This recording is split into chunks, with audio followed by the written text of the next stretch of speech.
Maraming pong salamat. Dadako na po tayo sa closing remarks po ng aming mabait at masipag na Pangulo at bilang labas ng bukal ng tubig ng buhay.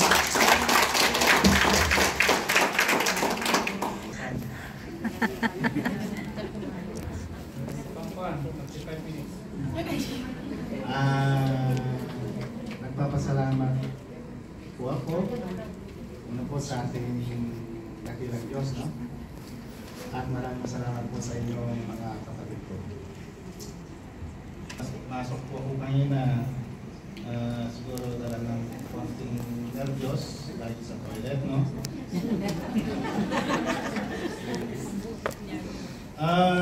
Ganun pa man po, kami po ay taus-pusong bumabati sa inyo mga minamahal naming kapatid, mga hermano, mga hermana. Ibig naming ipadama sa inyo ang aming pagkakaisa na may magandang samahan sa loob at labas ng ating pananampalataya. Amin pong pinaghandaan ito upang makapagbigay ng kagalakan sa bawat isa't isa sa atin. Kaya naman po,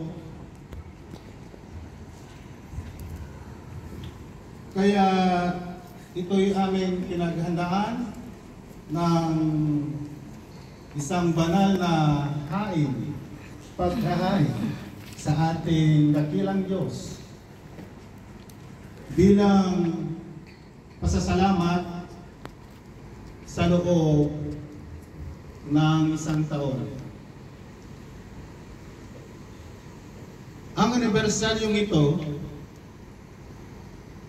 yung pagseselebrasyon sa araw na ito ng bukal ng tubig ng buhay, dumaan ito ng mga pagsubok mula pasimula. Kaya amin pong napagtiisan at napagtagumpayan dahil nagkaroon po kami ng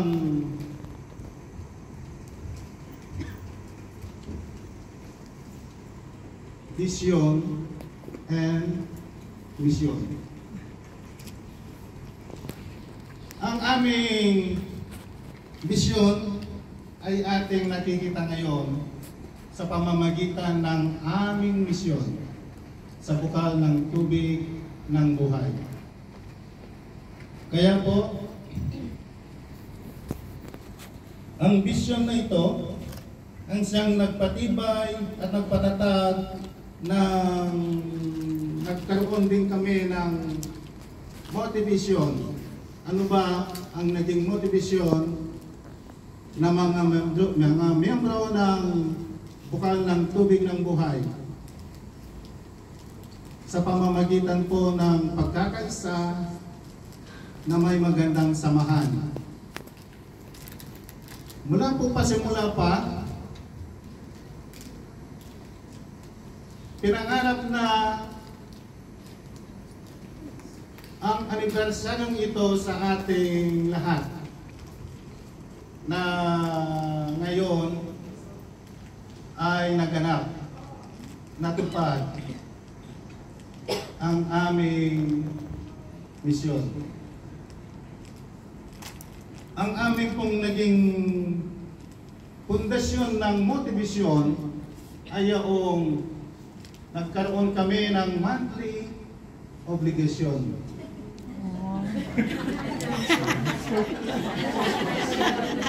Diba? Yung monthly obligation na yun. Donasyon. Ang pagkakaisa nito ang siyang nagdala ngayon sa atin dito. Yeah. Ang monthly A celebration. obligation.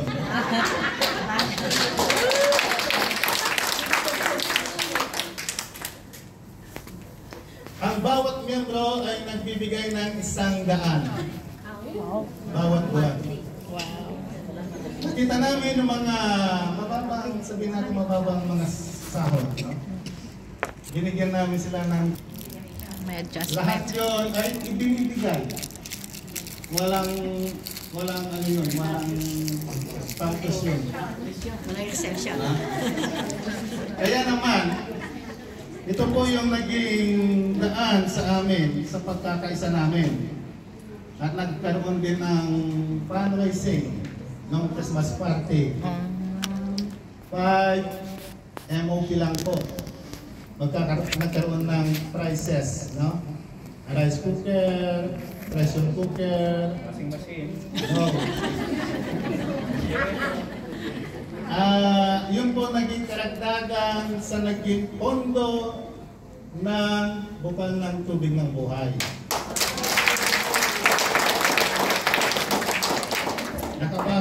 Nakapasok po kami ng 3,500 MOP no? Sa fundraising namin ng Christmas party. Kaya napakaganda ng motivation ng bukal ng tubig ng buhay. Ito po yun. Kaya naman, ang napag-usapan ay huwag ihiramin. Walang utang sa mga pondo. Kaya naman, kahit nahihirapan ang mga kapatid na sinasabi ko nga may mga dumaan ang mga pagsubok, mga suliranin sa buhay. No, mga pangangailangan sa mga pamilya. Ngayon lalapit sa isang kapatid ay hihiram, hindi na sa sentro. Kasi batid natin lahat, kapag pera ang pinag-usapan ay hindi lumalabo ang magandang samahan at pagkakaisa. No? Kaya nga po, naging inspirasyon namin ang aslag ng lugod.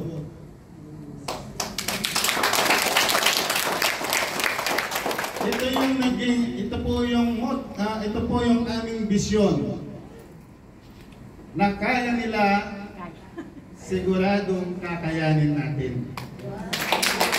Ito man ang paraan ng Panginoon at pinaisip ito sa amin. Kaya kapag tunay na kita yung pagkakaisa at pagsusumikap na may kasipagan sa pananampalataya, wala pong imposible sa ating Panginoon. Tingnan ko po oras ko. Kaya nga po, ang mga love offering natin, no? Love offering tayo. Every gimo, every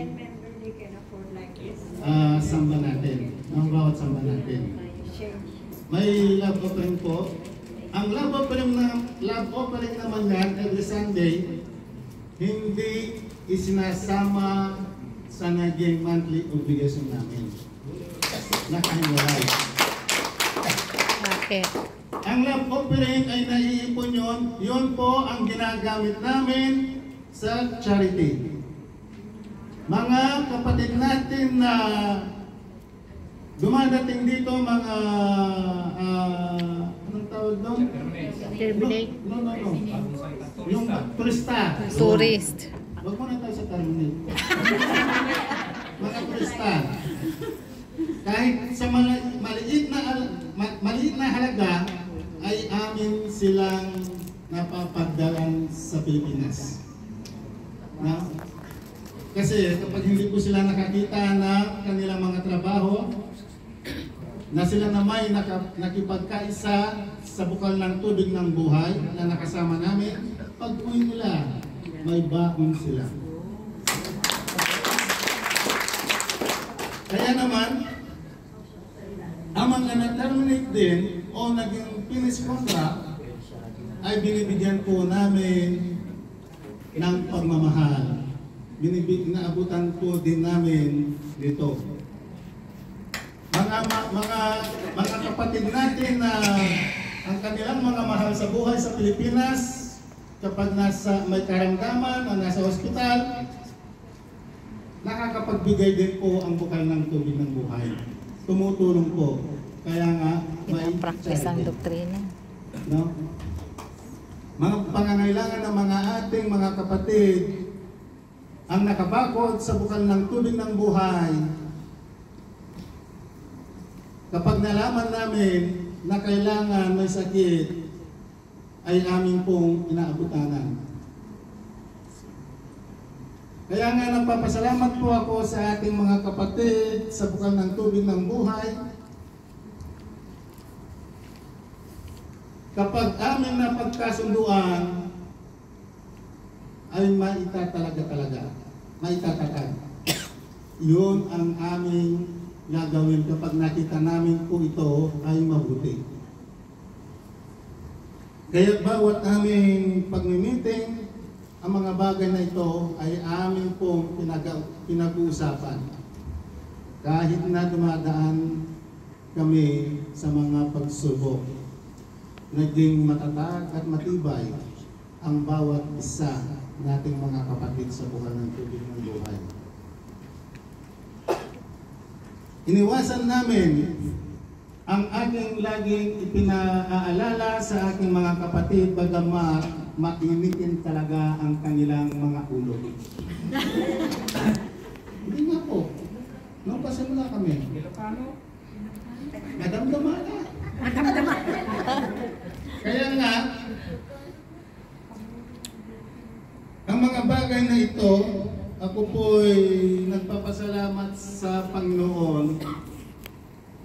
Sa totoo lang, nung pinag-usap ako at paalam ako kay Neil, ang aming Pangulo sa Aslang ng Lugod noon. Nakita ko ang pagtangis ng mga kapatid natin, baka ako'y nag-alala na ilang beses din matagal bago ako umuo. Kung mawawala man ito, ay masasayang ako ang sabi ko baka may pananagutan ako. Kaya naman, ngayon, sa totoo lang, press na press pa ako noon. Hindi na.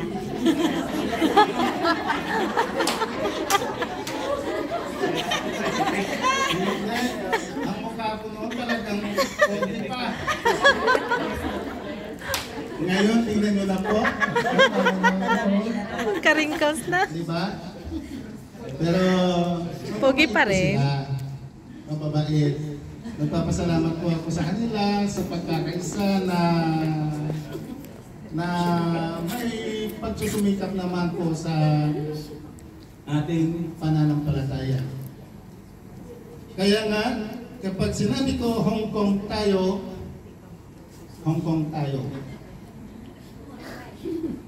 ayaw nila akong umalis na mag-isa.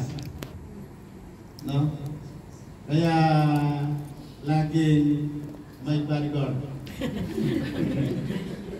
Yun po ang nakita ko sa kanila kahit sacrifice ng konti sa mga tinatawag natin mga pera. No?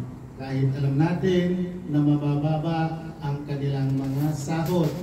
Ako naman din po mababa naman ang sahod. Huwag po kayo mag-alala. Kaya nga po ako ay nagpapasalamat din, kami po ay nagpapasalamat sa inyo dahil Pinaunlakan ninyo ang aming paanyaya. Kaya naman, nalulugod po kami, nagpapasalamat po sa inyo at sa ating Panginoon. Ganun pa man, nakita po ninyo na ang unang anibersaryo ng Bukal ng Tubig ng Buhay, humihingi po ako ng paumanhin. Ang mga briefings o ang mga inuupuan namin yung pinag-usapan ba ang pag-MC nagkakalituhan ng konti, no? Kaya Ganun sabi po ko, talaga.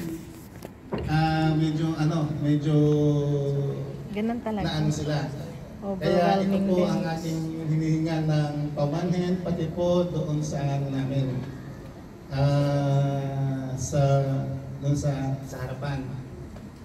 Kaya gusto ko sa labas talaga yan kasi maingay dito sa loob. No?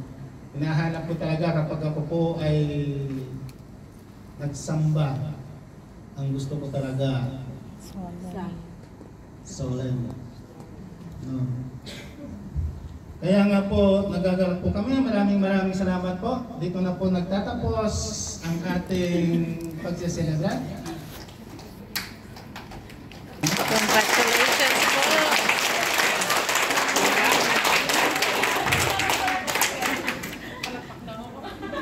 By the way, bago ko po tatapusin,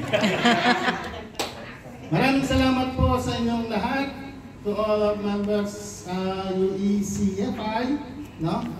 Mga opisyales ng bawat lunduyan, at ang mga opisyales po, officers ng Hong Kong chapter, pinangungunahan po ng ating butiing Hermana, at ang ating former Hong Kong chapter, Jojo Inas. Sila din po ang aming pinasasalamatan sa kanilang pagtulong. Sabi po ng pagtulong, hindi na po paligoy-ligoy pa. Kasi nagbibigay kasi sila ng advice sa amin. Kaya di ba, tumutulong sila? Kaya nagbibigay sila ng advice sa amin. Maganda po ang advice nila. Amin pong sinusunod yun. Ang lahat ng patakaran o alituntunin ng Union Espiritismo Kristiyana de Pilipina ay kami po, ito po ay aming nirerespeto at ginagalang. Maraming salamat po sa inyo at sa Aslak ng Lugod, and then sa ating pong kapatid sa mga Sentro de Nazaret. Bagamat nakausap po namin mula papunta ng Hong Kong, kinakausap ko na yan, nililigawan ko na yan hanggang pagbalik namin. Ay nako. Hindi po, kasi maganda po ang aming pag-usap ni Hermana Selig. No? Nakiusap siya ang nakiusap. Pasensya na, Hermano. Mula pa February kasi ito namin pinag-usapan. Ang kanyang birthday celebrant ngayon, batiin po natin ng happy birthday ang ating Hermana Selig. Happy birthday. Ocampo. Campus. Campus. Hindi, nawala lang po yung S. Ngayon po, Happy birthday po kay Mami. kaya po hindi sila nakarating. Pero nag-abot na po naman sila na Hindi ko na nagbalbal ko na ni Mami, hindi handa ni Mami. Pagkatapos po nito, lahat po tayo ay bababa sa baba.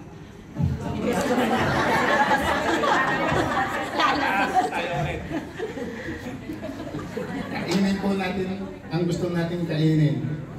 And then, nalapit na po ang anniversary ng Genasaret. At nag-imbita na po ang ating kapatid na si Hermano Neil, si Paring Neil. November 10, huwag po natin kalimutan, natandaan ang mga mukha natin. No? Ngayon po maraming salamat po.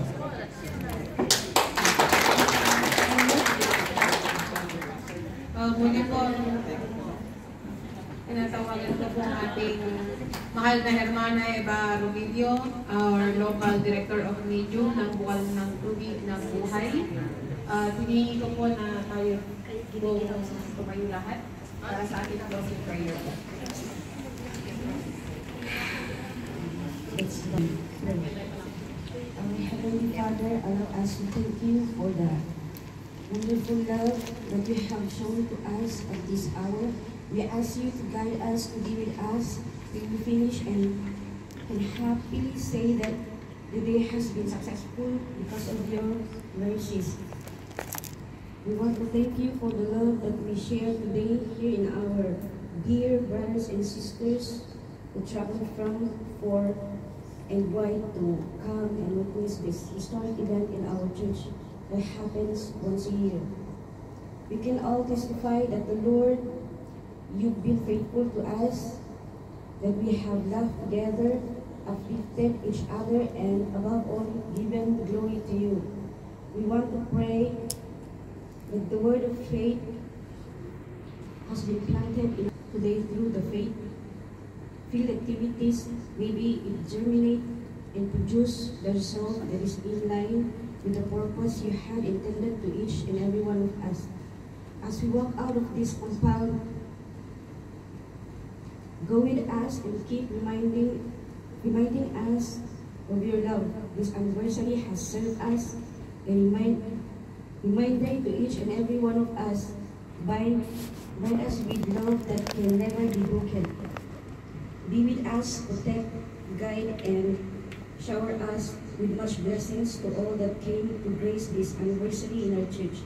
Thank you, God, for hearing and answering our prayers. Amen. Amen.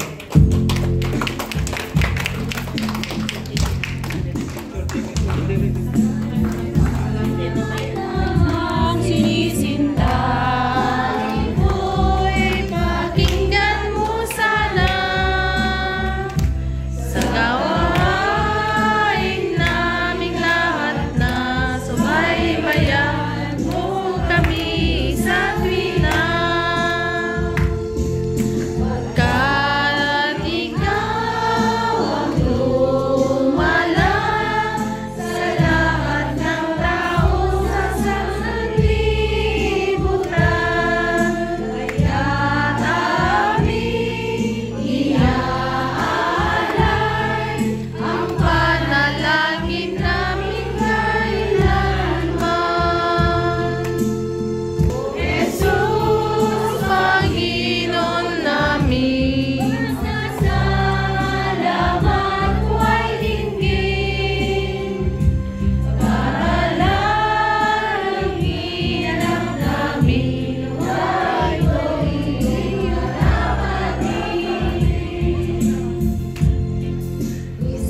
Espiritu Santo, mahal, kami nawa'y laging upat layang darakilan. Salamat sa iyong kapalan. Salamat sa iyong kapalan.